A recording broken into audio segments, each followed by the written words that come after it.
Hello friends, welcome to NCERT series. आज हम सामाजिक विज्ञान की 6th क्लास की एनसीईआरटी के अध्याय 4 लोकतांत्रिक सरकार के मुख्य तत्व इस पर चर्चा करेंगे। हम इस अध्याय को प्रारंभ करें उससे पहले हम जो अभी तक हमने पढ़ा है उसके आधार पर हम इस बारे में डिस्कस कर लेते हैं कि लोकतांत्रिक सरकार होती क्या है। तो एक लोकतांत्रिक सरकार में क्या होगा, वयस्क मताधिकारी अपने प्रतिनिधियों का चुनाव करेंगे और ये जो चुनाव होगा वो लोकतांत्रिक रूप से होगा। लोकतांत्रिक रूप से मतलब कि कुछ कानून और नियम होंगे, कुछ मानक होंगे जिनके ही आधार पर चुनाव संपन्न कराए जाएंगे। ठीक है, तो यहाँ पे क्या है हमारा पहला फैक्ट कि वयस्क मताधिकारियों द्वारा। हमने देखा इससे पहले चैप्टर में कि जो चुनाव में जो लोग वोट डालते हैं वो किसी भी आधार पर उनके साथ भेदभाव नहीं किया जा सकता, चाहे वो लिंग के आधार पर हो, जैसे कि चाहे आर्थिक हो, चाहे सामाजिक हो, धार्मिक हो, जातीय हो, किसी भी आधार पर कोई भी आप भेदभाव नहीं कर सकते। तो जो लोग होंगे 18 साल के से ऊपर और 18 साल के, तो वो सभी वोट देने का उनको सभी को अधिकार होगा। तो पहली जो कंडीशन है वो यही है। उसके बाद चुनाव कराए जाएंगे, तो जो भी चुनाव होंगे वो भी लोकतांत्रिक तरीके से होने चाहिए, उनका स्वरूप भी लोकतांत्रिक होने चाहिए। जैसे कि कुछ ऐसे नियम और कानून बनाए जाएंगे, कुछ ऐसे मानक होंगे जो सर्वरूप से स्वीकार होंगे और उन्हीं के आधार पर चुनाव संपन्न होंगे। और फिर लोगों के द्वारा जो प्रतिनिधियों का समूह होगा वो मिलकर फिर क्या करेंगे, सरकार का गठन करेंगे। और ये सरकार किस पर चलेगी, वो कुछ आधारों पर चलेगी। जैसे क्या है वो आधार, जैसे भारत में संविधान, तो हमारी जो सरकार है उसका गठन संविधान के अनुरूप होता है और उसके वो जो भी निर्णय लेती है, जो भी कार्य करती है, जो भी कानून बनाते हैं वो संविधान के अनुसार ही होता है। ठीक है, वो कानून बनाते भी हैं और कानून का पालन भी करते हैं। तो ऐसी बहुत सारी जो कार्य हैं वो सरकार करती है। और एक बेसिक चीज़ हमें याद रखनी चाहिए कि वो जो भी कार्य करती है सरकार, वो सभी क्या है, जनता के हित में होने चाहिए, कि जनता का जिसमें लाभ है उनके कार्य उसी के अनुरूप होने चाहिए। अगर वो कार्य जनता के हितों के अनुरूप नहीं है तो फिर वो लोकतांत्रिक सरकार नहीं है। और जैसा कि मैंने पिछले लेक्चर में आपको बोला था कि मैं आपको प्रारंभ में एक प्रश्न दे दूंगा जिसका कि उत्तर हम वीडियो के अंत में डिस्कस कर लेंगे। तो आज का जो यहाँ पे प्रश्न है वो यही है कि लोकतांत्रिक सरकार के आवश्यक तत्व क्या होते हैं। देखिए, अभी हम प्रारंभ में हैं, क्लास 6 की एनसीईआरटी पे डिस्कस कर रहे हैं, इसलिए जो क्वेश्चंस हैं वो भी अभी मैं बेसिक ही रखना चाहूँगा कि आपको आंसर राइटिंग जो लिखना है उसका एक प्रमुख बिंदु यही रहेगा कि आप लिखना प्रारंभ करें। इसीलिए स्टार्टिंग में आप जो आरंभिक प्रश्न है उन्हीं पर उत्तर भी लिखें, इसीलिए ये प्रश्न है और इसको आप इसका आंसर लिखिएगा। अब ये इस बॉक्स में जो कुछ बातें लिखी हैं इस पर चर्चा कर लेते हैं। क्या है, इस पाठ में आप लोकतांत्रिक सरकार के कामों को प्रभावित करने वाले कुछ मुख्य बातों पर के बारे में पढ़ेंगे। इसमें लोगों की भागीदारी, समस्याओं का समाधान, समानता एवं न्याय के विचार शामिल हैं। ये सभी लोकतांत्रिक व्यवस्था को सफल बनाते हैं। अगर लोकतांत्रिक व्यवस्था ना हो तो क्या होता होगा, आइए इसे जानने के लिए दक्षिण अफ्रीका में रहने वाली माया की एक कहानी पढ़ते हैं। यहाँ पे सबसे पहले हम क्या पढ़ेंगे कि अगर कहीं पे लोकतांत्रिक व्यवस्था नहीं है तो उसके क्या परिणाम होते हैं, वहाँ की फिर सरकार किस तरह का व्यवहार करती है, क्या क्या समस्याएं आ सकती हैं, उसको हम यहाँ पे दक्षिण अफ्रीका के एग्जाम्पल के साथ यहाँ पर देखेंगे जो इस चैप्टर में है।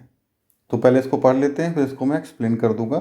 दक्षिण अफ्रीका एक ऐसा देश है जहाँ कई प्रजातियों के लोग रहते हैं, जैसे श्वेत जिनको गोरा भी बोला जाता है और अश्वेत जिनको काला बोला जाता है, और जिनकी त्वचा का रंग सांवला होता है जैसे भारतीय। तो ये कुछ प्रजाति के लोग हैं जिनको कलर के आधार पर विभाजित कर दिया है और उनके बारे में यहाँ बताया गया है। जोहानसबर्ग में रहने वाली 11 वर्ष की दक्षिण अफ्रीकी लड़की माया नायडू एक दिन पुराने बक्सों की सफाई करने में अपनी माँ की मदद कर रही थी। उसने एक रजिस्टर उसे एक रजिस्टर मिला जो अखबार की कतरनों और तस्वीरों से भरा हुआ था। उसमें एक 15 साल के स्कूल जाने वाले लड़के की बहुत सारी तस्वीरें थी। माया ने जब उस लड़के के बारे में अपनी माँ से पूछा तो उसे पता चला कि उसका नाम क्या है, हेक्टर पीटरसन। उसको पुलिस ने गोली मार दी थी। माया को बड़ा झटका लगा। उसने पूछा क्यों। माया की माँ ने समझाया कि दक्षिण अफ्रीका में पहले रंग भेद कानून से शासित था। दक्षिण अफ्रीका कैसे शासित था? रंग भेद के कानून से। रंग भेद का मतलब है कि त्वचा, मतलब चमड़ी के रंग के आधार पर भेदभाव करना। तो रंग भेद का यहाँ पे क्या अर्थ बताया जा रहा है कि आपकी जो चमड़ी होगी, आपकी जो त्वचा होगी, उसके रंग के आधार पर आपसे भेदभाव किया जाएगा। इस आधार पर वहाँ की जो सरकार थी वो कार्य करती थी। ठीक है, आगे बढ़ते हैं। दक्षिण अफ्रीका की प्रजातियां इसी आधार पर अलग अलग समूहों में बटी हुई थी। तो कलर के आधार पर वहाँ पे बहुत सारे समूह विभाजित थे। वहाँ के कानून के मुताबिक श्वेत, अश्वेत, भारतीय और अन्य प्रजातियों के एक दूसरे से संबंध बनाने की इजाज़त नहीं थी। यहाँ पे क्या कह रहे हैं कि वहाँ के कानून के अनुसार जो अलग अलग प्रजाति के लोग थे, जैसे कि गोरे लोग हो गए, है ना, काले हो गए, भारतीय हो गए, और अन्य जो भी प्रजाति के जो लोग वहाँ पे रहते थे, वो एक दूसरे से संबंध नहीं बना सकते थे। मतलब कि आपस में मिलजुल नहीं सकते थे, किसी भी तरह का संबंध नहीं स्थापित कर सकते थे। जैसे कि मेरा और आपके जो शरीर के त्वचा है उसका कलर अगर अलग अलग है तो हम आपस में किसी तरह का कोई संबंध नहीं बता सकते, हम बातचीत नहीं कर सकते आपस में, और भी जो भी सामाजिक क्रियाकलाप हैं वो नहीं कर सकते। तो इस तरह से वहाँ पे कानून था। और क्या है बोल रहे हैं कि वहाँ पर जो विभिन्न प्रजाति के लोग थे वो आसपास भी नहीं रह सकते थे और ना ही वो आम सुविधाओं का इस्तेमाल कर सकते थे। इसका क्या अर्थ है कि जो उनकी बस्तियां होती थी, जो रहने के उनके मोहल्ले और कॉलोनी जो भी थे, वो क्या थे, विभाजित थे। कि जो ब्लैक की कॉलोनी होगी वो अलग होगी, जो वाइट की कॉलोनी होगी वो अलग होगी। और जो पब्लिक ट्रांसपोर्ट जैसे हम देखते हैं कि मान लीजिए आप एक बस जा रही है तो उसमें सभी लोग जाके बैठ जाते हैं, पर वहाँ पे ऐसा नहीं था कि अगर वो वाइट लोगों की बस है तो उस पर वाइट लोग ही चल सकते थे, अगर वो बस ब्लैक लोगों की है उस पर ब्लैक लोग ही चल सकते थे। यहाँ तक कि जो सड़क होती थी, जो स्ट्रीट होती थी, वो भी विभाजित थी, वो भी काले और गोरे के लिए अलग अलग थी। ठीक है, माया को अपने कानों पर विश्वास नहीं हो रहा था। रंगभेद कानून के तहत जिस तरह का जीवन था उसके बारे में बताते हुए माया की माँ की आवाज़ में बड़ा गुस्सा था। तो इससे देखिए क्या होगा, भेदभाव से देखिए हमेशा एक जो सामान्य भावना है, जो इमोशन है, वो हमेशा बाहर आता है गुस्से के रूप में। भले ही वो आपके सामने नहीं एक्सप्रेस कर सकता वो व्यक्ति, लेकिन उसके मन में सदैव गुस्सा रहेगा। उसके मन में हमेशा जब भी उसके साथ इनजस्टिस होगा तो आपके लिए गुस्सा अपने आप उत्पन्न हो जाएगा, आपके लिए घृणा अपने आप उत्पन्न हो जाएगी। और घृणा आए ना आए ये तो थोड़ा अलग हो विषय बन जाता है, लेकिन गुस्सा तो अवश्य रूप से आपके लिए पैदा हो जाएगा। ये देखिए फिर आगे इसमें बताया जा रहा है कि उन्होंने बताया कि श्वेत और अश्वेत लोगों के अस्पताल अलग थे, अस्पताल की गाड़ियां अलग थी। श्वेत लोगों के लिए जो अस्पताल की गाड़ियां थी वे जरूरत के सारे सामानों से सुसज्जित होती थी। तो जो सफ़ेद लोग थे, वाइट पीपल, उनके लिए क्या थी, अस्पताल की जो भी गाड़ियां या अस्पताल, वहाँ पे सारे उपकरण, अच्छे उपकरण मौजूद रहते थे। जबकि जो अश्वेत लोगों के लिए जो गाड़ियाँ थी उनमें सुविधाएं उपलब्ध नहीं थी। तो यहाँ पे क्या है, जो सुविधाएं दी जा रही थी उनकी जो क्वालिटी थी उसमें भी बहुत डिफरेंस होता था। उनके लिए रेल एवं बसें भी अलग होती थी, ये तो मैंने अभी आपको बताया ही। यहाँ तक कि श्वेत और अश्वेत लोगों के लिए बस स्टैंड भी अलग थे। अश्वेत लोगों को वोट देने की इजाज़त नहीं थी। ये देखिए अभी हमारा जो लोकतांत्रिक व्यवस्था है उसका पहला आधार ही यही होता है, वयस्क मताधिकार। लेकिन यहाँ देखिए आपने क्या किया है, कलर के आधार पर लोगों से उनका वोट लेने का अधिकार ही छीन लिया। देश की सबसे अच्छी जमीन श्वेत लोगों के लिए आरक्षित थी और अश्वेत लोगों को खेती के लिए सबसे घटिया जमीन मिलती थी। इससे पता चलता है कि अश्वेत लोगों और भारतीयों को श्वेत लोगों के बराबर नहीं माना जाता था और उनके साथ भेदभाव किया जाता था। देखिए, अभी हमने विविधता के बारे में पिछले कुछ चैप्टर्स में पढ़ा है, तो विविधता समझने के बाद आपको समझ में आ गया होगा कि कलर में जो डिफरेंस है वो भौगोलिक परिस्थितियों के कारण होता है। ठीक है, और भी बहुत सारी वजह होती हैं जिनमें बहुत सारे डिफरेंस लोगों में आ जाते हैं। पर यहाँ पे जो मेन मुद्दा है वो क्या है कि कलर को आधार बनाकर जो वहाँ के जो संसाधन हैं, है ना, उन पर क्या कर रहे हैं, एक वर्ग के लोग उन संसाधनों पर अपना कब्जा स्थापित कर ले रहे हैं। तो वहाँ जो भी दक्षिण अफ्रीका के जो भी संसाधन थे, जो भी रिसोर्सेज थे, उनको कब्जा करने का इन्होंने एक आधार बनाया था, क्या, कलर। तो ये बात हमेशा ध्यान रखिएगा कि जो भी भेदभाव होगा उसके पीछे कुछ आधार होंगे, कुछ वजह होंगी। तो सबसे पहली जो वजह होगी वो हमेशा क्या होगी, संसाधनों पर कब्जा करने की। तो यहाँ पर क्या है, देखिए, चाहे वो धर्म के आधार हो, चाहे जाति हो, चाहे रंग हो, ऐसे बहुत सारी वजहें आपको दिखाई देंगी। लेकिन जब उसको आप बहुत सूक्ष्म रूप से देखेंगे तो वहाँ पे आपको अधिकतर क्या मिलेगा कि इन सब मार्गों को अपनाकर लोग क्या कर रहे हैं, संसाधनों पर कब्जा कर ले रहे हैं और अपने जीवन को क्या है वो अधिक सुविधाजनक बनाने के लिए वो क्या कर रहे हैं, संसाधनों पर कब्जा कर रहे हैं। तो आप इस विचार को हमेशा अपने दिमाग में रखिएगा। अब अगले पैराग्राफ पे आते हैं। दक्षिण पश्चिम हिस्से में एक शहर था सोवेटो, जहां सिर्फ अश्वेत लोग रहते थे। हेक्टर जो पीटरसन था वो भी वहीं पर रहता था। वहां के श्वेत लोग अफ्रीकांस भाषा बोलते थे। हेक्टर और उसके स्कूल के अन्य विद्यार्थियों पर इस भाषा को सीखने के लिए जोर डाला जाता था, जबकि वे लोग क्या है, अपनी भाषा जूलू सीखना चाहते थे। हेक्टर ने अपने सहपाठियों के साथ मिलकर अफ्रीकांस सीखने का विरोध किया। इसका नतीजा क्या हुआ, दक्षिण अफ्रीका की पुलिस ने विरोध करने वाले इन लोगों को बड़ी बेरहमी से पीटा और भीड़ पर गोलियां बरसाईं। उसमें से एक गोली हेक्टर को लगी और वो मारा गया। और ये कब हुआ है, 16 जून 1976 की ये घटना है। तो आपने यहाँ पे देख लिया कि वहाँ पे कैसे रंग के आधार पर कितना ज़्यादा भेदभाव था और लोग जो अपने लाइफ में जो उनके निर्णय थे वो नहीं ले सकते थे। जैसे कि वो अपनी भाषा जूलू सीखना चाहते थे। एक बहुत ही बेसिक सी चीज़ है कि अपनी भाषा को आदमी सीख सके, लेकिन यहाँ पे क्या है, वो चीज़ उनको ये सुविधा, बेसिक सी सुविधा भी नहीं मिल रही थी। अब अगले पैराग्राफ पे आते हैं। अफ्रीकी राष्ट्रीय कांग्रेस और उसके जाने माने नेता नेल्सन मंडेला ने रंग भेद के खिलाफ बहुत लंबे समय तक संघर्ष किया। अंततः 1994 में उन्हें सफलता मिली और दक्षिण अफ्रीका एक लोकतांत्रिक देश बना। तब से सभी प्रजातियों के लोगों को बराबर माना जाने लगा। तो आपने अभी देखा, जो भी पढ़ा, उससे क्या पता चलता है कि अगर देश लोकतांत्रिक नहीं है तो उसमें बहुत सारी तरह की समस्याएं आ सकती हैं। उन्हीं तरह की जो समस्याएं, बहुत तरह की मैं बता रहा हूँ, उनमें से एक तरह की समस्या यहाँ पे दिखाई है जो अफ्रीका में हुई। जरूरी नहीं कि सभी जगह सेम तरह की समस्या हो, कहीं धर्म की समस्या हो सकती है कि धर्म के आधार पर लोगों में मतभेद किया जा रहा हो। यहाँ पे रंग के आधार पे किया जा रहा था, तो वो अलग अलग आधार हो सकते हैं लोगों में मतभेद।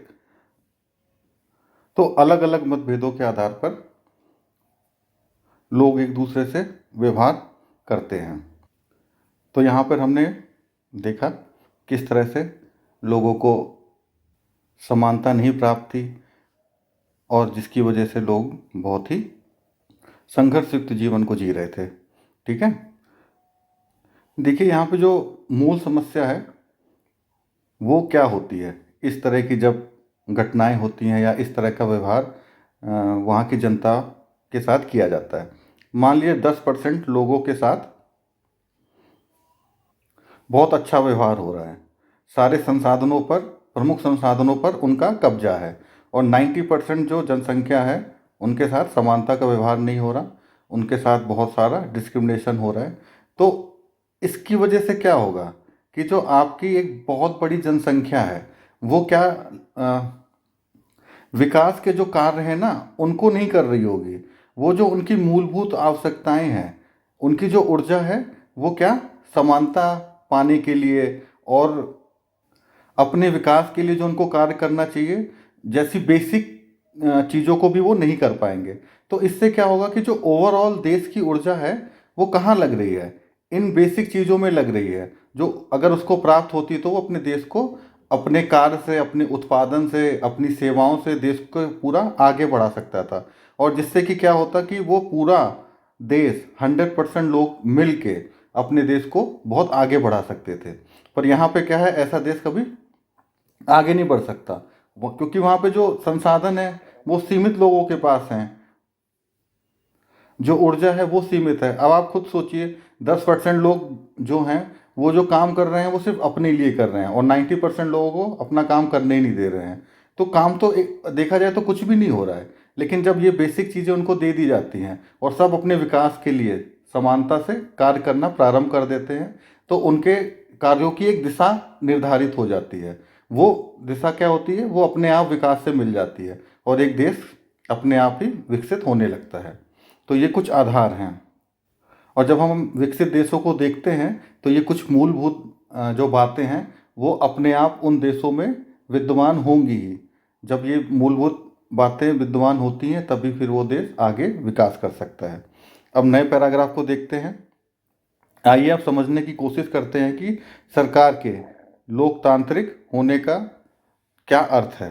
ठीक है, अभी तो हमने अलोकतांत्रिक सरकार देख ली, अब हम लोकतांत्रिक सरकार देखते हैं और समझने का प्रयास करेंगे कि इसका क्या अर्थ है। तो पहली जो हमारी हेडिंग है वो क्या है, भागीदारी। तो पहली होगी भागीदारी। इसमें क्या है, हमारे यहाँ नियमित रूप से चुनाव क्यों होते हैं। ठीक है, इसको सभी समझते हैं। आपने पिछले पार्ट में पढ़ा कि लोकतंत्र में लोग निर्णय लेते हैं, चुनाव में वोट देकर वे अपने प्रतिनिधि को चुनते हैं, वे प्रतिनिधि ही लोगों की तरफ से निर्णय लेते हैं। यह मानकर चला जाता है कि प्रतिनिधि जो निर्णय लेते हैं वो वहाँ के लोगों की ज़रूरत और मांगों का ध्यान रखेंगे। देखिए, आपको वोट डालने का अधिकार है, तो आप वोट किन आधारों पर डालेंगे, जिनमें कि आपको सुविधाएं प्राप्त की जाएं, आपके विकास के लिए कार्य किए जाएं। तो अपने आप उसमें भागीदार हो गए ना चुनाव में, क्योंकि जो आपके विचार हैं, जो आपकी मांग है, उन्हीं के आधार पे जो आप प्रतिनिधि को चुनेंगे वो उन्हीं आधार पे क्या करेगा, काम करेगा। तो यहाँ पर इसीलिए बताया जा रहा है कि अगर आप भागीदारी नहीं है, वोट देने का अधिकार ही नहीं है, तो आपके विचारों को ध्यान ही नहीं दिया जाएगा, आपके लिए कार्य नहीं किया जाएगा। इसीलिए भागीदारी बहुत ही आवश्यक हो जाती है। अब आगे के पैराग्राफ को पढ़ते हैं। सभी सरकारों को निश्चित समय के लिए चुना जाता है। भारत में यह अवधि 5 वर्ष की होती है। एक बार चुने जाने के बाद सरकार 5 वर्ष तक सत्ता में रहती है। सरकार का फिर से सत्ता में बने रहना तभी संभव है जब लोग उसको बार बार चुने। ये तो आपको पता ही है कि 5 साल के लिए जो आपके प्रतिनिधि हैं उनका चुनाव होता है आपके द्वारा, और उसके बाद क्या है कि दोबारा से चुनाव किए जाते हैं। फिर आगे देखते हैं। चुनाव का समय लोगों के लिए वह घड़ी होता है जब वह लोकतंत्र में अपनी ताकत को महसूस करते हैं। आप जिन प्रतिनिधियों को चुनते हैं वो आप पर आश्रित होते हैं। चुनाव के दौरान वो आपके पास आते हैं, अपने विचारों को रखते हैं, वो बताते हैं कि उन्होंने 5 सालों में क्या क्या कार्य किए और आने वाले 5 सालों में क्या वो कार्य करेंगे। तो वो चुनाव ही हैं जो वहाँ की जनता को क्या सशक्त फील कराते हैं, ताकतवर महसूस कराते हैं। अगर सोचे चुनाव ही ना हो तो क्या होगा, वो प्रतिनिधि आएंगे नहीं, आपकी बात ही नहीं सुनेंगे, क्योंकि उन्हें पता है कि वो उस पद पर अब वो ही रहने वाले हैं। तो चुनाव क्या कराते हैं, वहाँ की जनता को सशक्त बनाते हैं, उनकी बातों को सुना जाता है, उनके विचारों को ध्यान में लिया जाता है। ठीक है, इस तरह से नियमित चुनाव होने से लोगों का सरकार पर नियंत्रण बना रहता है। तो यही कुछ बातें हैं जिनसे वो फिर सरकार है वो वहाँ की जनता के अनुसार ही कार्य करती है। अब जो हमारी अगली हेडिंग है वो क्या है, भागीदारी के अन्य तरीके।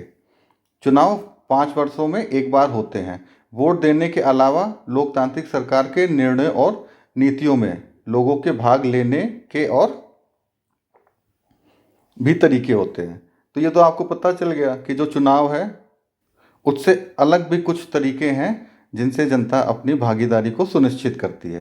वो अन्य कार्य क्या है, यहाँ पे बताया गया है कि जो सरकार जो भी कार्य कर रही है उसमें जब आप रुचि लेते हैं, जब आप उसकी आलोचना करते हैं, तो भी आप क्या है कि भागीदार की एक भूमिका निभाते हैं सरकार में। यहाँ पर बॉक्स में कुछ बातें लिखी हैं, इस पर चर्चा कर लेंगे तो इस विषय पर और स्पष्टता आ जाएगी। यहाँ किस पर सहमति है या असहमति प्रकट की जा रही है। अब देखिए इस चित्र को देखिए कि यहाँ पे 2 लोग जा रहे हैं और ये बर्तनों की एक लंबी लाइन है जो गांव के बाहर तक बनी हुई है, और नीचे क्या लिखा है, हाल बुरा नहीं है, जरूर पास के किसी गांव में नल से पानी आ रहा होगा। तो देखिए यहाँ पर जो सहमति है वो क्या है, नकारात्मक है। किस तरह से कि आप देख रहे हैं पानी हमारी सबसे मूलभूत आवश्यकता होती है। यहाँ सरकार द्वारा एक मूलभूत जो आवश्यकता है पानी, उसको प्रोवाइड नहीं कराया गया है। और यहाँ पे एक विचार क्या रखा जा रहा है कि पास के किसी गांव से में पानी आ रहा होगा। तो पानी तो एक ऐसी चीज़ है जो हर गांव में आना चाहिए, वहाँ के लोगों के पास पानी होना चाहिए। देखिए पानी दैनिक जीवन की एक मूलभूत आवश्यकता तो है ही है, उसके बिना तो जीवन चल ही नहीं सकता। लेकिन साथ साथ क्या होता है, एक समस्या से ही बहुत सारी समस्या उत्पन्न होती हैं। तो हमको वो भी समझनी चाहिए कि देखिए जैसे पानी अगर नहीं आ रहा है तो क्या होगा, ज़्यादातर जो महिलाएं ही होती हैं आपने देखा होगा, वो बहुत दूर दूर जाकर पानी को लेकर आती हैं।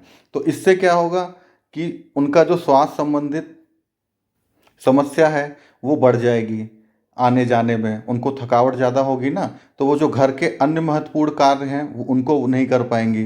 तो समय तो आपके पास 24 घंटे का ही है, तो आप अपना 24 घंटा क्या है, अन्य जो आपके इम्पोर्टेंट जो काम हैं, और इन समय को आप क्या कर सकती थी वो महिलाएं, अन्य आर्थिक गतिविधियों में लगा के अपना डेवलपमेंट कर सकते थे। लेकिन वो नहीं कर पाएंगे, वो कहाँ लगे रहेंगे, अपनी मूलभूत आवश्यकता की पूर्ति में ही। और इससे क्या होगा कि बहुत बार ये देखा जाता है कि जब महिलाएं अपने घर से बाहर जाती हैं, तो मान लीजिए कोई छोटा बच्चा है और एक बड़ा बच्चा है, तो वो उसको देखने के लिए घर पे ही उसको रुकना पड़ता है, तो वो स्कूल नहीं जा पाता। तो गरीब लोग हैं वो अपने बच्चों को स्कूल नहीं भेजेंगे, और जब उनको विद्या नहीं प्राप्त होगी तो उनके आगे बढ़ने की संभावनाएं कम हो जाएंगी। तो आप देख रहे हैं ऐसे बहुत सारी समस्याएं एक समस्या से पैदा हो जाती हैं।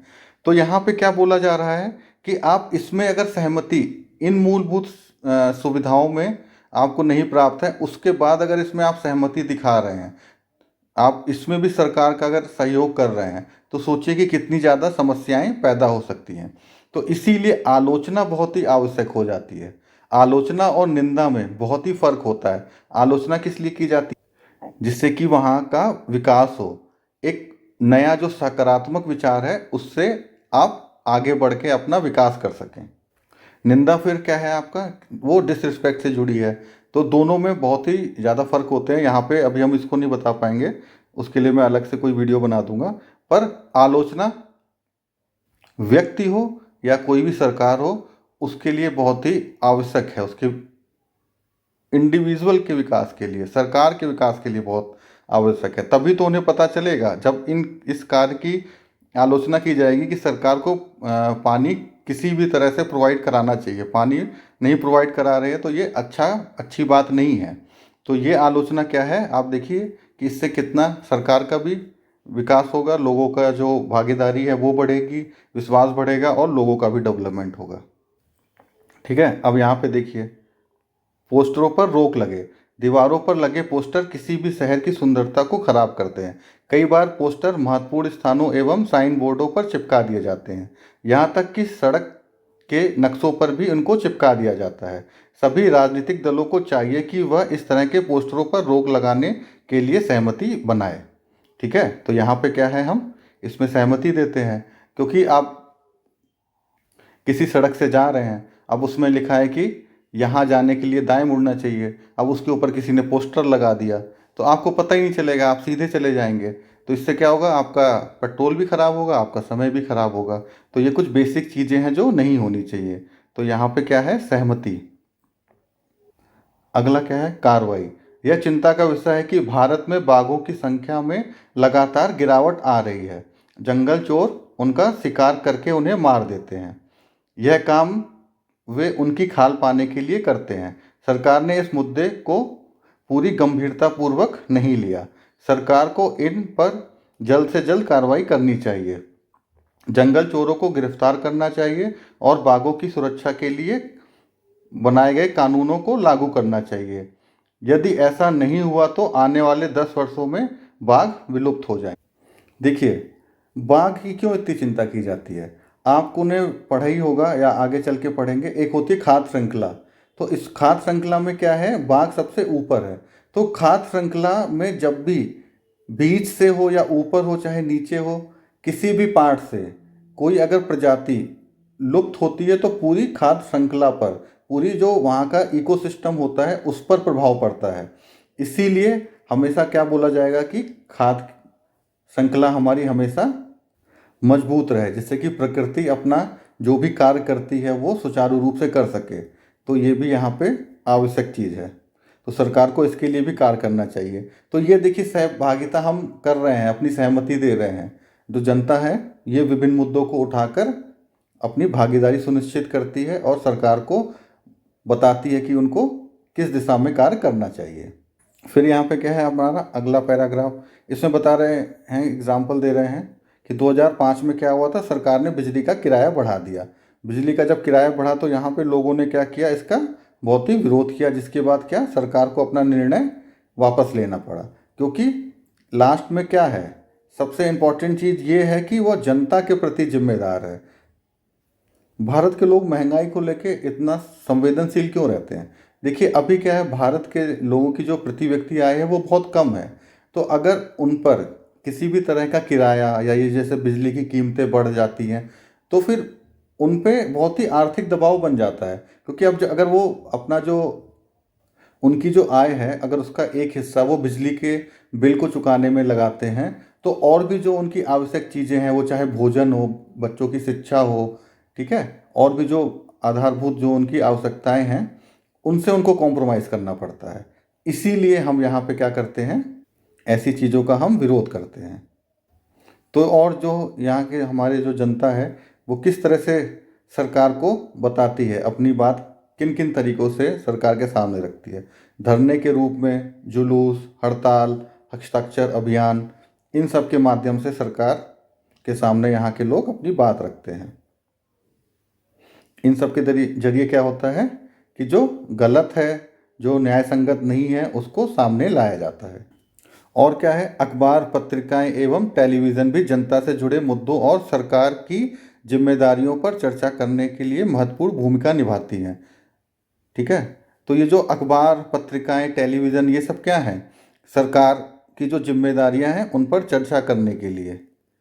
आपको क्या लगता है कि आजकल जो सभी पत्रिकाएं या टीवी चैनल्स हैं वो बात कर रहे हैं सरकार की जिम्मेदारियों के बारे में? ये एक अच्छा विषय है, इस पे बहुत बार निबंध आ जाता है, तो आप इस पे लिख सकते हैं कि क्या क्या परिवर्तन आए हैं, क्या क्या इसमें अभी भी सकारात्मक पहलू बाकी हैं, क्या क्या नकारात्मक पहलू हैं, इन सब के बारे में आप लिख सकते हैं। अब अपने अगले पैराग्राफ पे आते हैं, जहाँ यह सच है कि लोकतंत्र लोगों को भागीदारी का मौका देता है, वहीं यह भी सच है कि सभी वर्गों के लोगों को यह मौका नहीं मिल पाता। लोगों के लिए भागीदारी का एक अन्य तरीका यह है कि वे आंदोलन करें जो सरकार और उनके काम करने के तरीके को चुनौती दे। दलितों, आदिवासियों, अल्पसंख्यकों, महिलाओं एवं अन्य लोगों की भागीदारी अक्सर इन आंदोलन के जरिए हो पाती है। देखिए, हमने इस बात को जाना है कि बहुत सारे ऐतिहासिक कारणों की वजह से हमारे देश में कुछ ऐसे वर्ग हैं जिनके साथ समान व्यवहार नहीं किया गया था, जिस वजह से क्या हुआ कि वो बहुत सारी चीज़ों में पिछड़ गए। आर्थिक रूप से वो पिछड़ गए, सामाजिक रूप से पिछड़ गए। तो इस वजह से क्या है कि वो समान भागीदारी उनके द्वारा नहीं हो पाती। जब उनकी समान भागीदारी नहीं हो पाती तो अपनी समस्याओं को भी वो सही से नहीं रख पाते, क्योंकि जब उनकी भागीदारी नहीं होगी तो वो किन समस्याओं से गुजर रहे हैं वो बात उतने शक्तिशाली रूप से सामने नहीं आ पाएगी, तो क्या होता है कि आंदोलन, फिर ऐसे वर्ग के लोग आंदोलन करके अपने आप को इकट्ठा करके अपनी बात को सरकार के सामने रखते हैं। आगे पैराग्राफ में, अगर देश के लोग सजग हैं और इस बारे में रुचि लेते हैं कि देश कैसे चलाया जाता है, तो उस देश की सरकार का लोकतांत्रिक स्वरूप और भी मजबूत होगा। समझ गए कि लोग अगर भागीदार हैं, वो देख रहे हैं कि किस रूप से सरकार चलाई जा रही है, तो वो हमेशा मार्गदर्शन भी करेंगे अपने बहुत सारे फीडबैक के आधार पर, अपनी भागीदारी के आधार पर वो बताएंगे कि सरकार को कैसे काम करना चाहिए। तो ये क्या, ये स्वरूप लोकतंत्र को हमेशा मजबूत करेगा।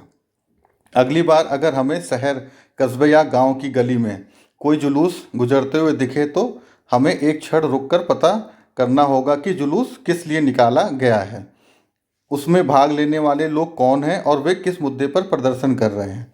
इससे हमें यह समझने में मदद मिलेगी कि हमारी सरकार कैसे काम करती है। तो यहाँ पे क्या है, बताया जा रहा है कि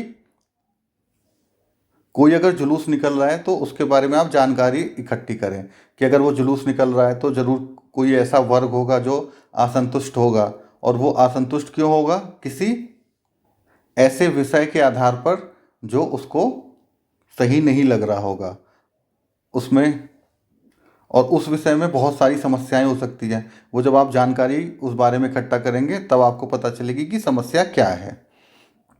उसके बाद आपको क्या पता चलेगा कि सरकार कैसे काम कर रही है। तो अगर उन वर्गों के साथ कुछ मुद्दों पे जस्टिस हो पा रहा है कि नहीं हो पा रहा है, तो आप सरकार के कार्य करने के तरीकों को और अधिक अच्छे से समझ पाएंगे। विवादों का समाधान। आपने माया की कहानी में पढ़ा कि कैसे विवादों या समस्याओं के समाधान के लिए कई बार हिंसा का प्रयोग किया जाता है। वहाँ देखा आपने कैसे हिंसा का प्रयोग हुआ था अफ्रीका में।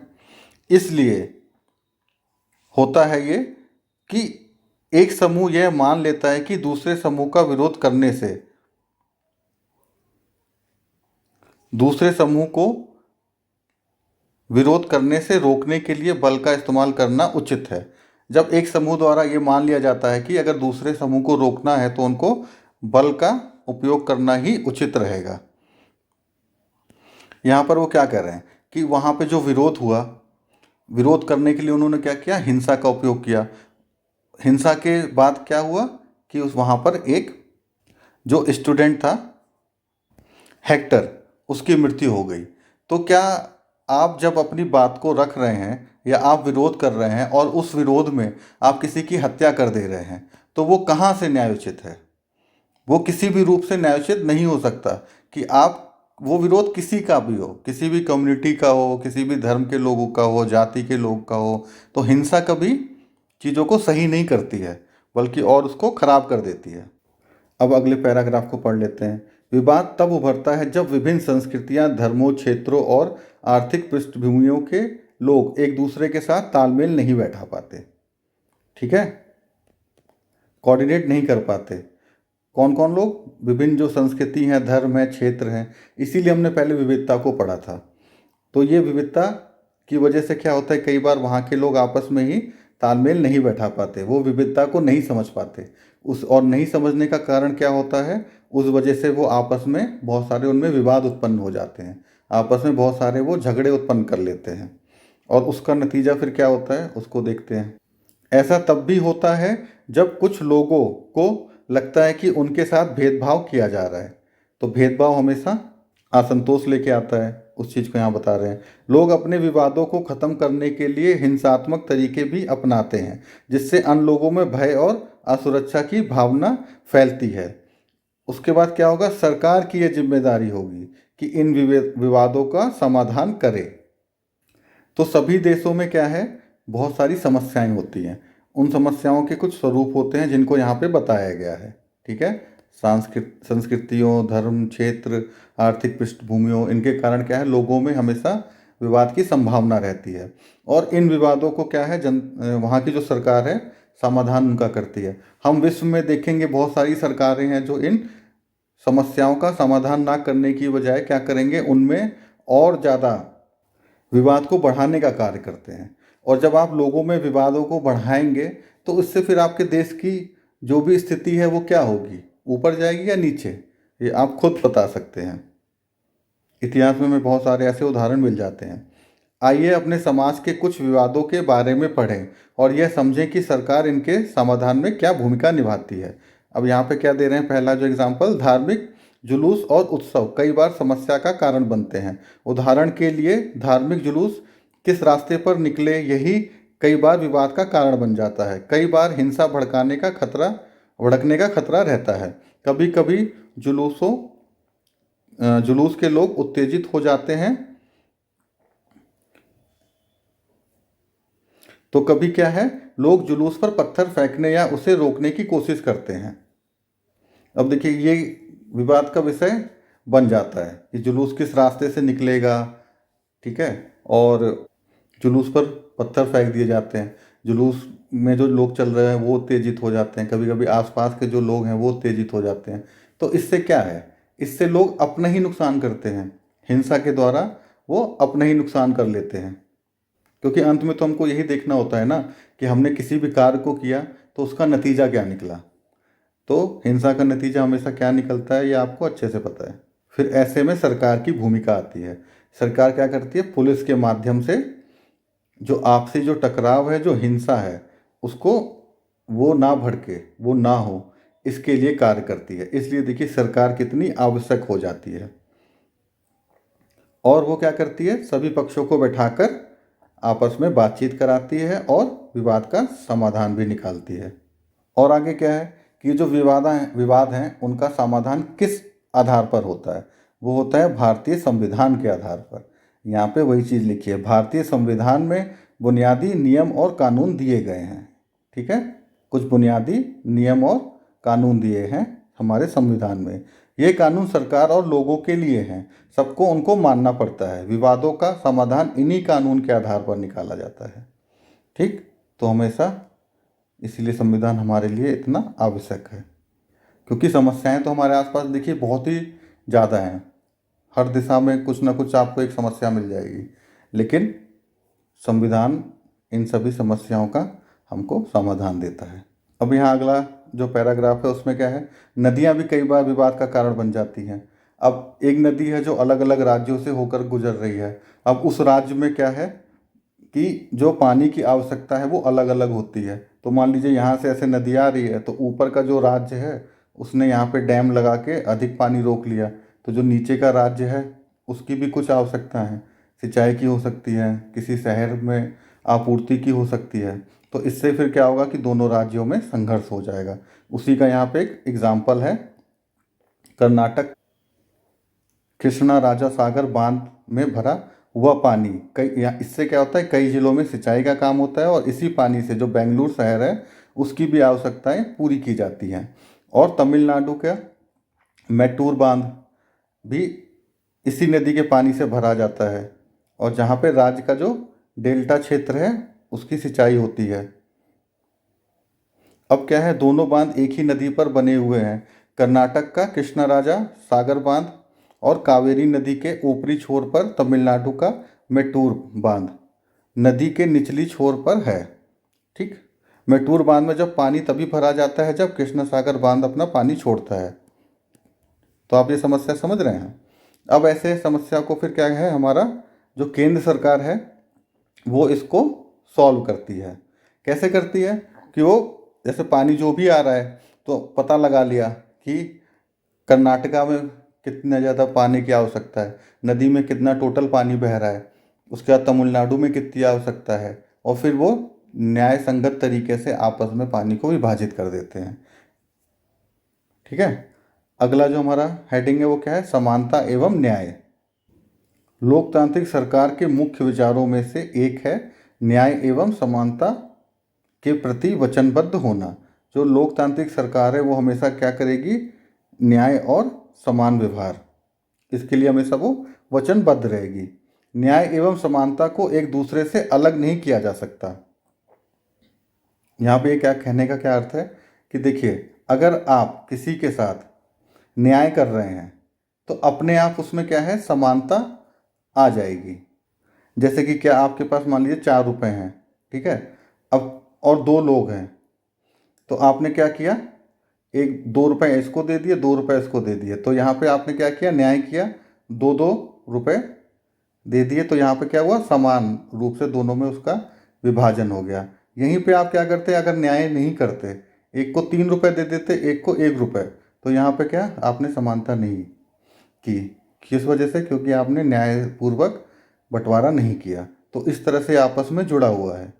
और फिर हमने पढ़ ही लिया है कि जब समानता नहीं होगी, न्याय नहीं होगा, तो फिर देश को और वहाँ के लोगों को और सरकार को भी कितनी तरह की समस्याओं का सामना करना पड़ेगा।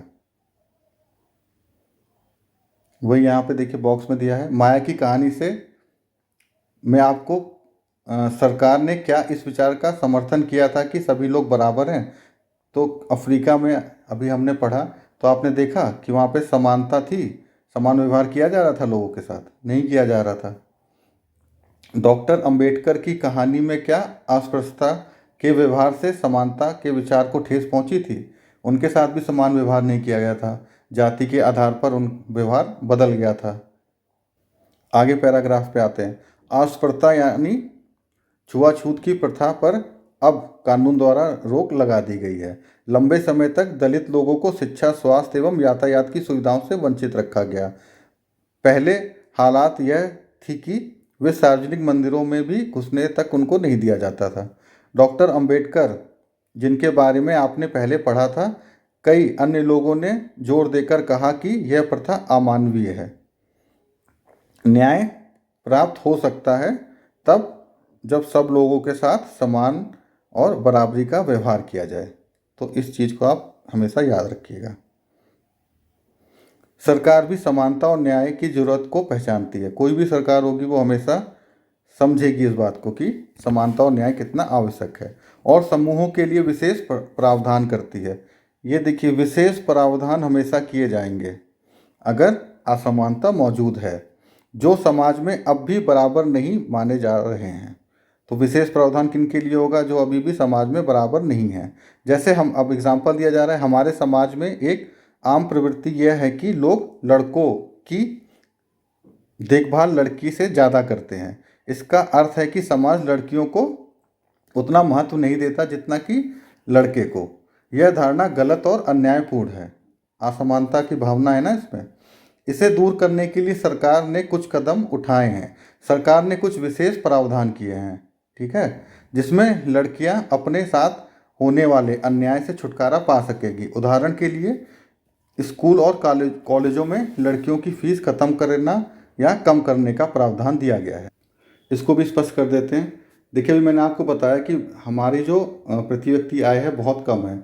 बहुत सारे देश में हमारे गरीब लोग हैं जिनकी आय बहुत कम है। तो ऐसा, अब जैसे उनके यहाँ एक लड़का और एक लड़की है, ठीक है, अब उनकी आय जो है उसके हिसाब से वो हमेशा क्या करेंगे, एक ही बच्चे को मान लीजिए वो पढ़ा सकते हैं, तो वो हमेशा क्या करेंगे, असमानता की भावना उनके अंदर है ही है, वो भेदभाव करते हैं लड़का लड़की, तो हमेशा लड़के को पढ़ाएंगे, वो लड़की को नहीं पढ़ाएंगे।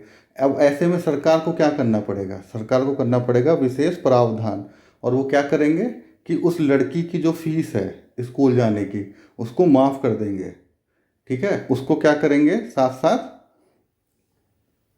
जो उसकी स्कूल की ड्रेस है और भी जो विद्यालय जाने के लिए आवश्यक चीज़ें हैं वो उसको प्रोवाइड की जाएंगी। और ये जो भावना है भेदभाव की और असमानता की, ये जरूरी नहीं कि आर्थिक रूप से ही ये भावना निर्भर करती हो। ऐसा भी बहुत सारे उदाहरण देखे जाते हैं कि घर की आय अच्छी है लेकिन वो लड़का और लड़की में भेदभाव करते हैं, और इस भेदभाव की वजह से क्या होगा कि वो लड़की को नहीं पढ़ाने देना जाएंगे। लेकिन जब सरकार इस तरह की योजनाएं बनाएगी, विशेष प्रावधान करेगी, मोटिवेट करेगी, जैसे बेटी बचाओ बेटी पढ़ाओ, ठीक है, तो जहाँ पे वो एक तरफ बेटी को बचाने की बात कर रहे हैं और साथ साथ क्या कर रहे हैं, वो बेटी को पढ़ाने की भी। तो ये इससे क्या है, बेटी बचाओ का नारा क्या दे रहा है कि जो असमानता की भावना है, जो भेदभाव की भावना है लड़की के प्रति, वो इससे लड़ रही है। और फिर बेटी पढ़ाओ, अगर आर्थिक रूप से आप कमज़ोर हैं तो सरकार आपको सहायता करेगी बेटी को पढ़ाने में भी। तो ये समझ गए आप। उसके कारण क्या है, बहुत सारी सामाजिक रूढ़ियाँ भी हो सकती हैं कि बेटी को ना पढ़ाया जाए, महिलाओं को, लड़कियों को शिक्षा से रोका जाए तो सरकार ऐसे में विशेष प्रावधान करती है। ठीक है, अब यहाँ पे देखिए बॉक्स में कुछ चीज़ें दी हैं, इसको पढ़ लीजिएगा। इस चैप्टर में तो अभी इतना ही है, नेक्स्ट चैप्टर में फिर मिलते हैं। धन्यवाद।